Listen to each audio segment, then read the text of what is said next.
गणेशाय नमः। सच्चिदानंदरूपाय विश्वोपत्यादिहेतवे तापत्र विनाशाय श्री कृष्णाय वयं नमः। आज हम चतुर्दिन की कथा में प्रवेश करने जा रहे हैं। जो ये भगवान के श्रीवांग में कथा है, इसमें गोते लगाते हैं, वो जीव जन्म मरण के बंधन से मुक्त हो जाता है। श्री नारायण बोले, हे अर्जुन,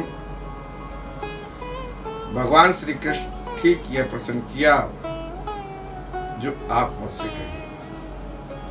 तब श्री कृष्ण ने 2 घड़ी ध्यान किया और पांडवों के हित के लिए इस प्रकार वचन बोले। क्या वचन बोले कि हे राजन, मैं आप के प्रश्नों का उत्तर दूंगा, पूछिए क्या बात है। चैत्र आदि मास, टूटे हुए पक्ष, नारिका, यम, त्राम, ऋतु, मुहूर्त, अयन, उत्तरायण, दक्षिण, वर्ष, युग, पराधर, अंत और इन सभी परे नदी, समुद्र, झील, कुएं, बावड़ी, पल्लव, निजर, लता, वृक्ष, औषधियां, बांस, वनस्पति, पुर, ग्राम, पर्वत आदि सब के मूर्तिमान हैं और अपने गुणों के कारण वो पूज्य है।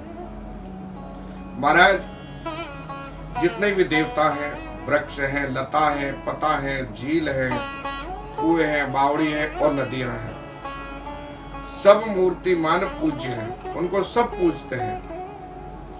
पर अधिक मास को क्यों नहीं पूजते? ये अपूज्य क्यों है?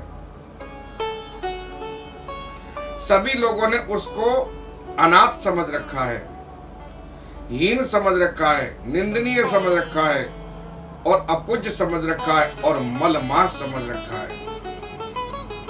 मलमास संक्रांति विहीन है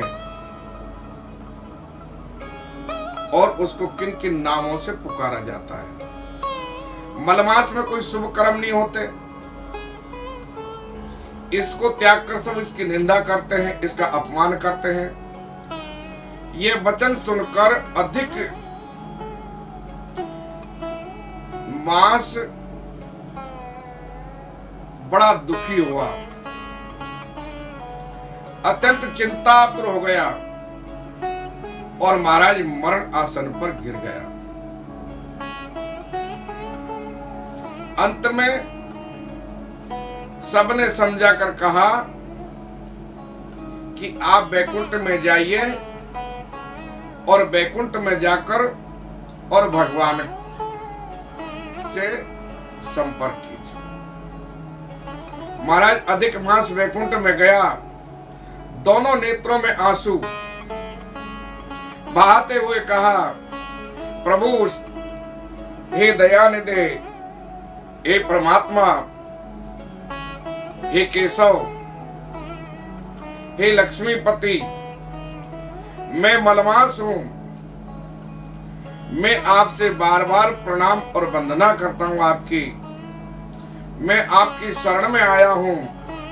हे वत्सवदल भगवान, जैसे कंस पर से आपने वसुदेव और देवकी की रक्षा की, वैसे आप मेरी रक्षा कीजिए। त्राहि माम शरणागतम, हे प्रभु, मैं आपकी शरण में आया हूं, आप मेरी रक्षा कीजिए। सभी लोग मुझे हीन भावना से देखते हैं, कोई मेरा सम्मान नहीं करता। भगवान कहते हैं कि हे मलमास, जिसका कोई सम्मान नहीं करता, जिसका कोई सहारा नहीं है, उसका परमात्मा सहारा है, मैं तुमको सहारा दूंगा। हे प्रभु, आपने जैसे जरासंध की कैद में से और आपने वो राजाओं को मुक्ति दिलाई, ऐसे आप मुझे मुक्ति दिलाइए। महाराज जरासंध ने मथुरा पर 17 बार चढ़ाई की। कितने बार?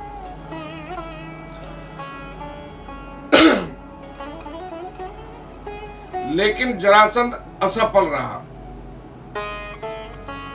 जरासंध इतना क्रूर था कि वो ये पृथ्वी का पूरा इंद्र बनना चाहता था, ये पृथ्वी पर राज्य करना चाहता था।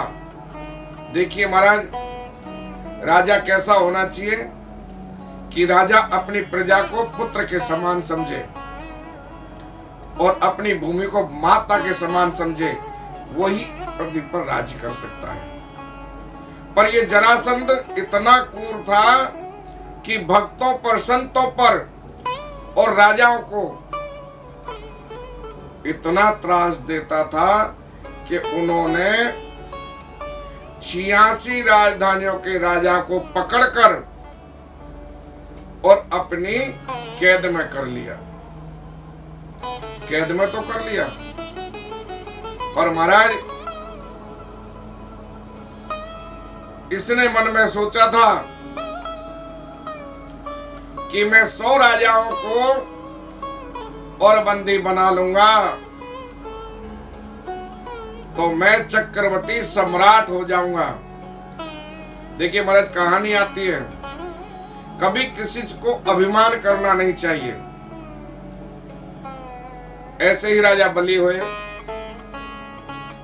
मन में कभी ये सोचना चाहिए मैं ये पालूंगा। अगर तुमने मन में सोचा कि मैं ये पालूंगा तो प्रभु का चक्कर ऐसा है जैसे बलि राजा ने 100 यज्ञ किए थे और बलि का 99वां यज्ञ हो रहा था, तब बलि ने सोचा था कि अब तो मैं इंद्र बन जाऊंगा और ये स्वर्ग में राज करूंगा। तो कहते हैं मन चीती प्रभु ना करे, प्रभु चीती तत्काल। बलि जान चाहे बैकुंठ को तो पहुंच गए पाताल। महाराज बलि ने चाहा कि मैं बैकुंठ का राजा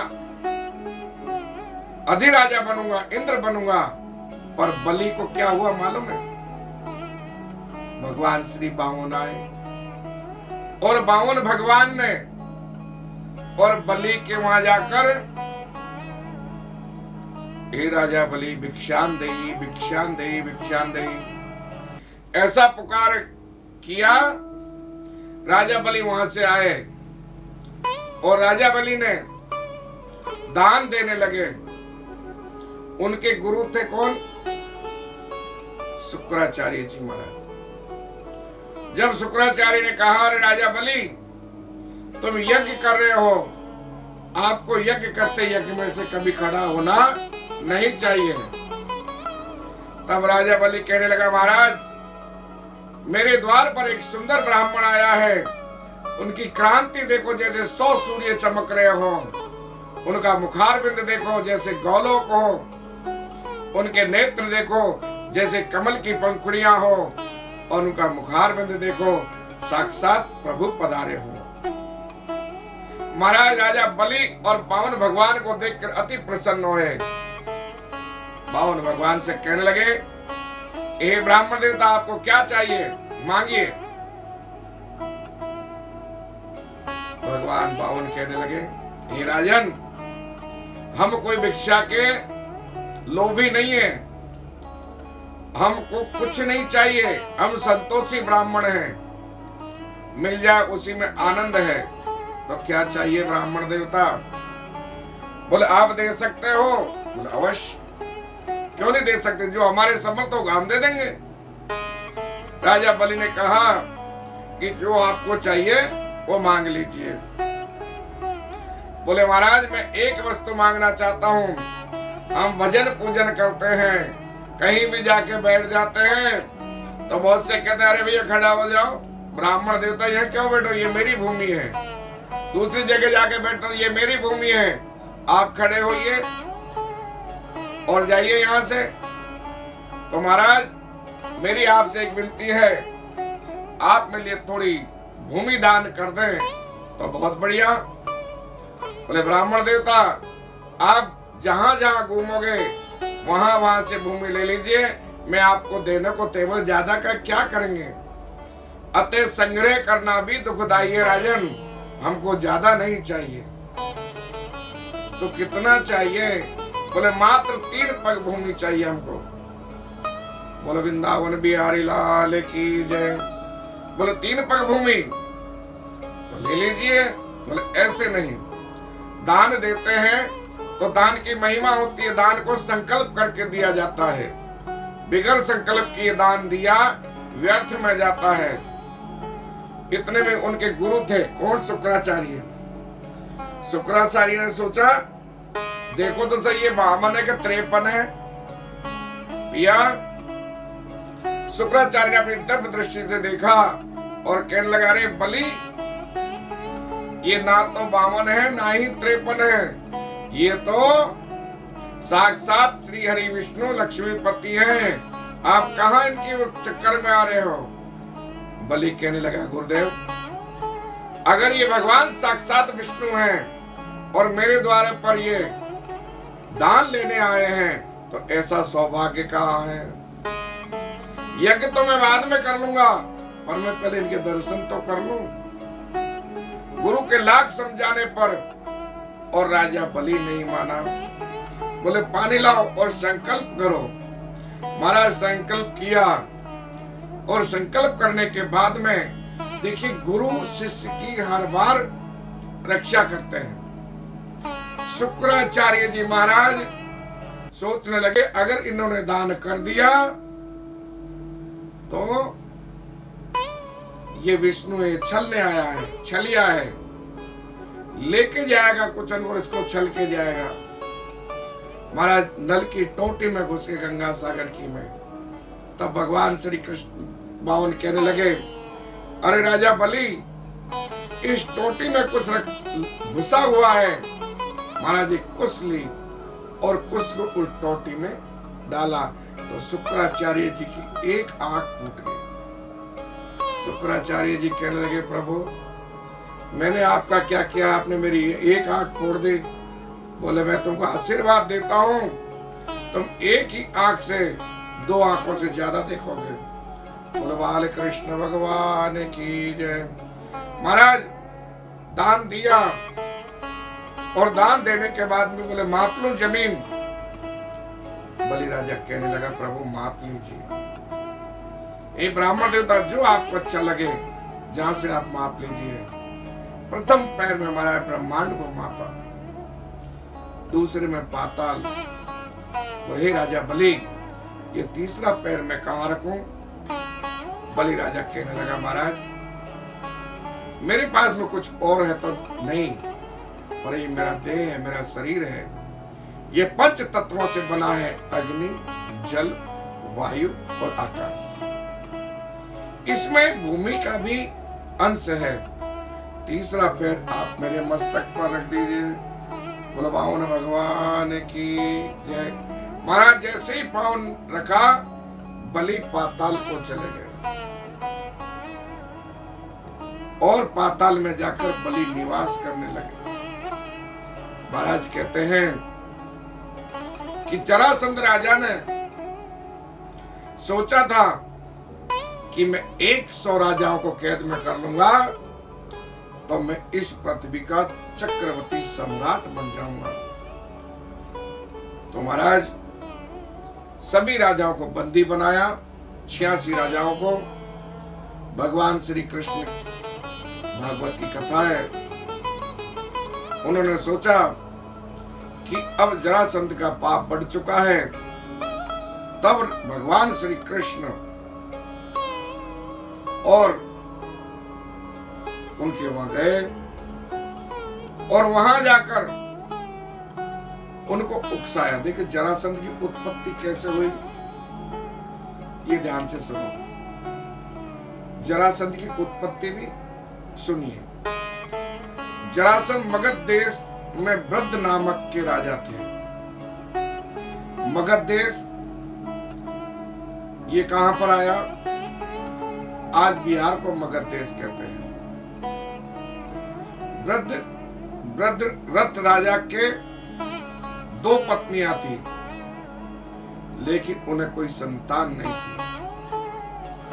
एक दिन संतान की चाह में राजा महात्मा चंड कौशिक के पास मिले और चंड कौशिक से आराधना करने लगे, सेवा करने लगे कि महाराज हमारे कोई संतान नहीं है, हमारे कोई संतान नहीं है। चंड कौशिक ने खुश होकर और उनको एक फल दिया और कहा, हे राजन,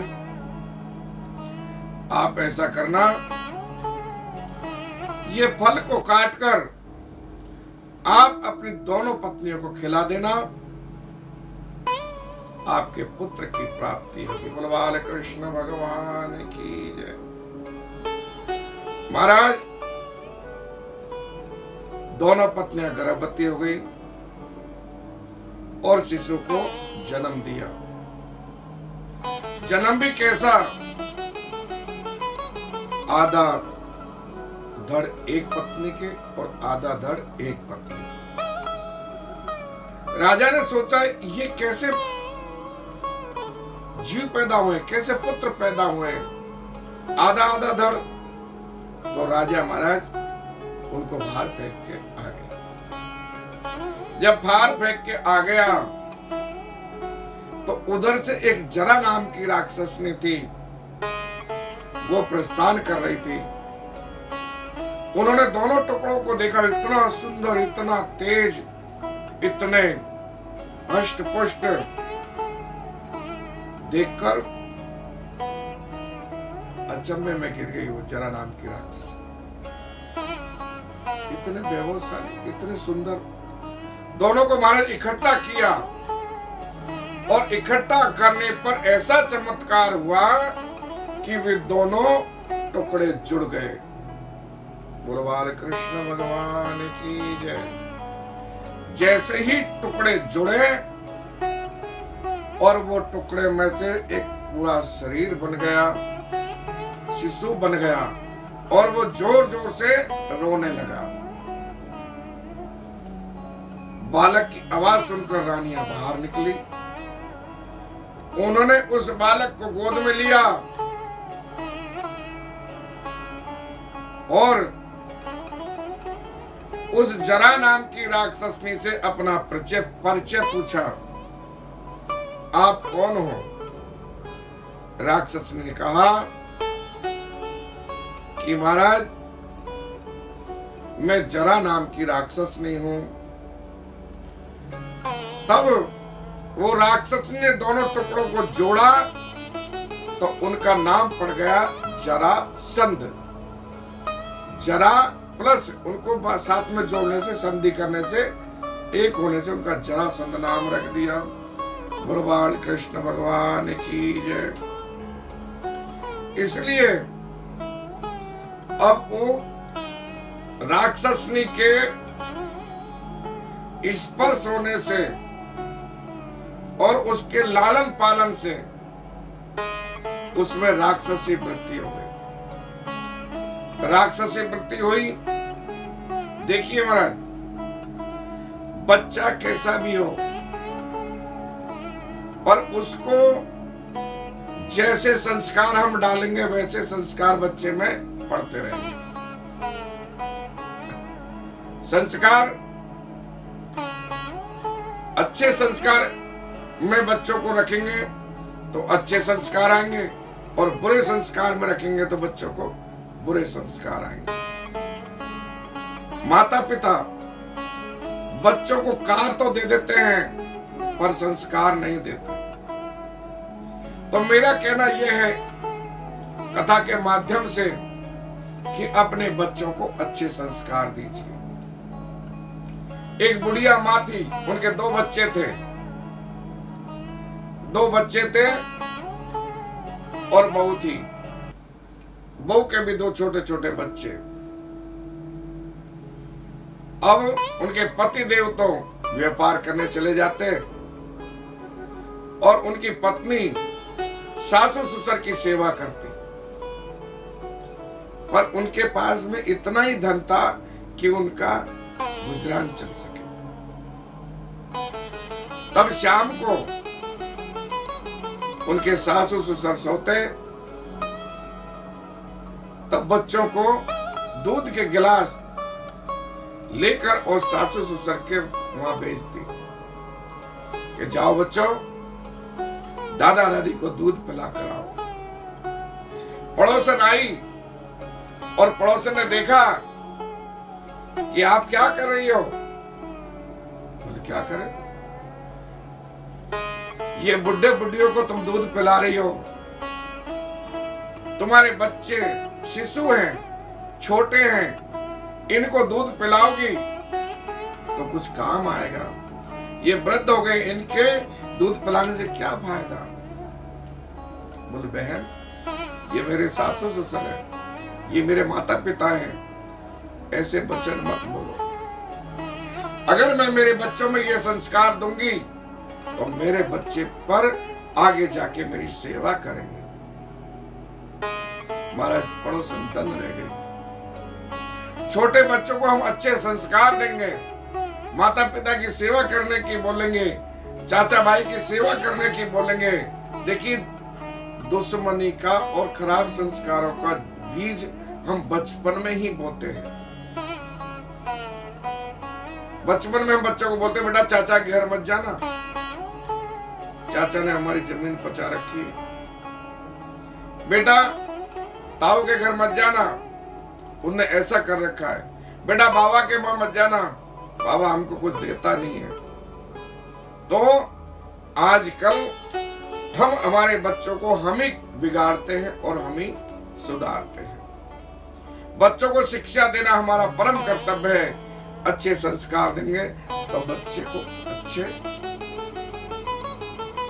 लगेंगे, और खराब संस्कार देने पर बच्चे हमारे हाथों से निकल जाएंगे। भगवान श्री कृष्ण ने जरासंध को राक्षसनी के स्पर्श होने से उनमें क्रूर बुद्धि आ गई। कहां राजा के पुत्र थे और उनका स्पर्श होने से, लालन पालन होने से उसमें क्रूर बुद्धि आ गई।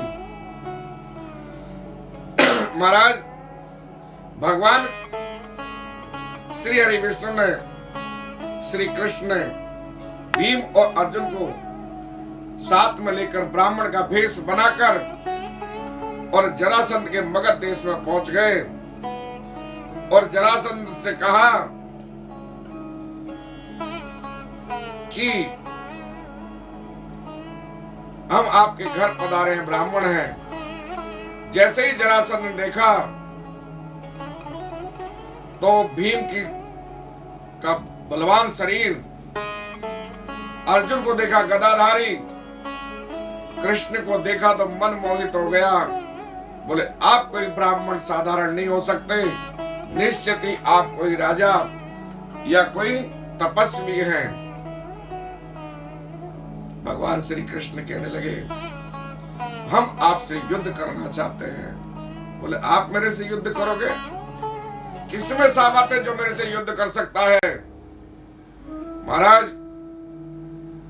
बोले आप तो दोनों कर ही नहीं सकते, आप वास्तव रूप बताइए। तब भगवान श्री कृष्ण ने कहा मैं कृष्ण द्वारकाधीश, ये भीम और अर्जुन। बोले भीम भी मेरे से युद्ध नहीं कर सकता, अर्जुन भी मेरे से युद्ध नहीं कर सकता, भीम जरूर कर सकता है। महाराज भीम और जरासंध के युद्ध चलता रहा। भीम भगवान श्री कृष्ण से कहने लगा प्रभु जरासंध इतना मारता है, इतना मारता है, मारते मारते मेरे शरीर टूट गया है, अब मेरी ज्यादा शक्ति नहीं है, मैं क्या करूं, अब मैं युद्ध के लायक नहीं रहा। भगवान श्री कृष्ण कहता है भीम तुम चिंता मत करो, कल जैसे ही मैं तुम अखाड़े में जाओगे तब इशारा दूंगा, वैसे ही जरासंध मर जाएगा। बोलो बाल कृष्ण भगवान की जय। महाराज भीम और जरासंध दोनों युद्ध अखाड़े में गए। भगवान श्री कृष्ण अर्जुन युद्ध देख रहे हैं, मल्ल युद्ध चल रहा है। चलते चलते भीम को और भगवान श्री कृष्ण एक तनु का तोड़ा और वो तिनक को तोड़कर और विपरीत दिशा में फेंक दिया। जैसे ही विपरीत दिशा में फेंक दिया, भीम पहचान गया कि ये भगवान इनको चीर के और विपरीत दिशा में पहुंचा एक शिवलिंग की स्थापना कर दी। बोलो शंकर भगवान की जय। महाराज भीम ने और जरासंध का वध कर दिया। तब भगवान श्री कृष्ण जरासंध के पुत्र सहदेव को अभय दान देकर और जो 86,000 राजा थे उन बंदी राजाओं को मुक्त करवाया। हे प्रभु परमात्मा, हे दीन बंधु, जैसे आपने जरासंध के ऊपर कृपा की, उनको बंधनों से मुक्त किया, ऐसे आप हमारे लिए ऐसे मुक्त बंधनों से मुक्त करिए। हे प्रभु, मैं आपकी शरण में हूं। ऐसे बार बार और अधिक मास गिड़गिड़ाने लगा। हे प्रभु, आपकी क्या प्रशंसा करूं मैं। आपने तो गज और ग्राह को भी मुक्ति दिलाई थी, आप मुझे ऐसी मुक्ति दिला दीजिए। महाराज गजग्राह की कथा आती है, भागवत की है। एक दिन एक गज था हाथी। देखिए, कभी भी अपने बल पर अभिमान नहीं करना चाहिए। अगर तुम अपने बल पर अभिमान करोगे तो महाराज भगवान का भोजन क्या है प्रिय? अहम। भगवान कुछ नहीं पाते, पर जो अभिमान करता है उसको अहम को जरूर तोड़ते हैं। रावण ने अहम किया था, रावण के अहम को तोड़ दिया था। कंस ने अहम किया था, कंस के अहम को तोड़ दिया था। भगवान जहां भी होते हैं वह अहम जो करता है उसका नाश करते हैं। ऐसे ही गज था, और एक गज मानी हाथी। ये हाथी कोई साधारण हाथी नहीं था। ये पूर्व जन्म में, बोलो बाल कृष्ण भगवान की जय। जब महाराज ये हाथी कोई साधारण नहीं था, ये हाथी था भगवान विष्णु के द्वारपाल था ये, और इनका नाम था विजय। जय और विजय। ये श्राप अधीन इनका जन्म हुआ। और श्राप किसने दिया? सनत कुमारों ने। देखिए, भगवान के द्वार पर जाने पर या संत के द्वार पर जाने पर कोई रोकता है तो अच्छा नहीं है। भगवान के दरवाजे पर जाकर संत महात्मा को रोकना अच्छा नहीं है। ऐसे ही सनातन शरद कुमार ये भगवान के द्वार पर गए और इन्होंने रोक दिया। तब इन्होंने इनको श्राप दिया, जाओ तुम 3 जन्म तक राक्षस हो जाओगे। तब राक्षस तो हो गए। इधर से भगवान श्री हरि विष्णु निकले, बोले प्रभु नमस्कार किया। नमस्कार जब किया तब इनको देखकर संत कुमारों को बोले महाराज हम आपके यहाँ आ रहे थे, इन्होंने आने नहीं दिया तो हमने इनको श्राप दे दिया। बोल दिया तुमने इनको श्राप देकर बहुत अच्छा किया, और इनसे ज्यादा तुम्हारा मैं दोषी हूं, क्योंकि मैं यहाँ का इनका मालिक हूं। हमारे नौकर से ज्यादा मालिक दोषी होता है। मैंने इनको ये नहीं सिखाया कि संतों के लिए, ब्राह्मणों के लिए भगवान के दरवाजे 24 घंटे खुले रहते हैं, और इन्होंने आपको नहीं आने दिया। आप मेरा भगवान, हे देव, हे ऋषियों, आप मेरे लिए श्राप दीजिए। इनको 3 जन्म का श्राप दिया है, कि जाओ तुम राक्षस कुल में उत्पन्न होंगे, आप मेरे लिए भी श्राप दीजिए।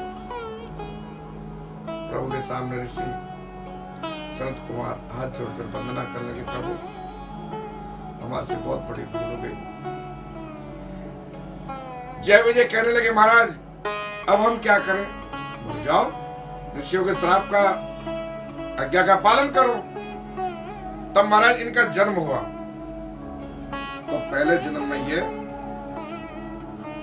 शिशुपाल और पहले जन्म में हिरणाक्ष और हिरण्याक्ष बने, दूसरे जन्म में रावण और कुंभकर्ण, तीसरे जन्म में दंत और शिशुपाल बने। लेकिन ये गज और ग्राह कैसे बने, इसमें भी शास्त्र का मत है। आगे जब ये गज और ग्राह, जब इनकी कितनी 100 पत्नियां थी, कितनी 100, एक नहीं दो नहीं 100 इनके मन में, और ये त्रिकुट पर्वत पर निवास करते। जब त्रिकुट पर्वत पर जब गर्मी का मौसम आया, भगवान कहते हैं देखिए जल ही जीवन है।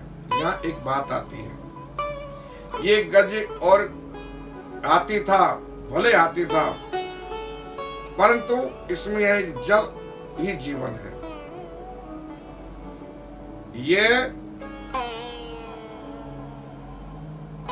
अपनी 100 हथनियों के साथ में और वो जलाशय में स्नान करने गया। जब स्नान किया तो 100 हाथी थे, तो 100 हाथियों के साथ में, पूरे परिवार के साथ में, हम भी पूरे परिवार के साथ में रहते हैं, पर किसी भी चीज का दुरुपयोग नहीं करना चाहिए। हाथियों किलोल करते रहे, वो जल में पानी इतना खराब हो गया महाराज कि उसके अंदर बैठा ग्राह को क्रोध आया और वो हाथी का पैर जकड़ लिया। जैसे ही पैर जकड़ा और चिल्लाने लगा, महाराज सब पूरा परिवार उसको छोड़ के चला गया और अंत में इकल्ला रह गए। हम भी ऐसे ही, हमारा भी पैर इस ग्रह नाम के काल ने पकड़ रखा है, हम भी फंसे हैं। तुलसी गाय बजाए के देत काट में पाए। महाराज शादी करते, विवाह करते हैं, बच्चे होते हैं और कहते हैं भाई भगवान का भजन करो, पूजन करो, आराधन करो, पर हम नहीं करते। लास्ट में जब श्वास अटकने लगती है तो बोले भैया भगवान का नाम ले ले। आंखों से दिखता नहीं है, कानों से सुनाई देता नहीं है और मुख से बोला नहीं जाता, फिर क्या भगवान का नाम लेगा। ऐसे ही वो ग्रह ने इसका पैर पकड़ लिया, काल ने। हाथी चिल्लाने लगा, बचाओ बचाओ। 100 जितना परिवार था सब छोड़ के और बाहर खड़े हो गए। तब जिसका कोई नहीं सुनता महाराज, उसका प्रभु है। मात्र उनके सूंड में एक कमल का पुष्प आ गया और वो कमल के पुष्प को लेकर और भगवान श्री हरि विष्णु की आराधना करने लगा। हे प्रभु परमात्मा, आप मेरी रक्षा कीजिए। जैसे ही भगवान ने सुना कि मेरी रक्षा कीजिए, भगवान दौड़े आए और गज और ग्राह दोनों को अलग किया और उनको मुक्ति दिलाई। ऐसे ही भगवान कहते हैं कि हे नारायण, जैसे आपने गज और ग्राह पर कृपा की, ऐसे आप मेरे ऊपर कृपा कीजिए। मलिन और अधिक मास भगवान की बार बार विनती करने लगा। भगवान कहते हैं आप चिंता मत करिए, जिसका कोई नहीं होता उसका परमात्मा है, आपको मैं अंगीकार करता हूँ। तब से भगवान ने और पुरुषोत्तम मास को अपनी शरण में ले लिया और क्या नाम दे दिया? पुरुषोत्तम मास। कि आप अब मेरे नाम से पहचाने जाओगे। बोलो बाल कृष्ण भगवान की जय। चतुर्दिवसीय कथा आज यहाँ विश्राम।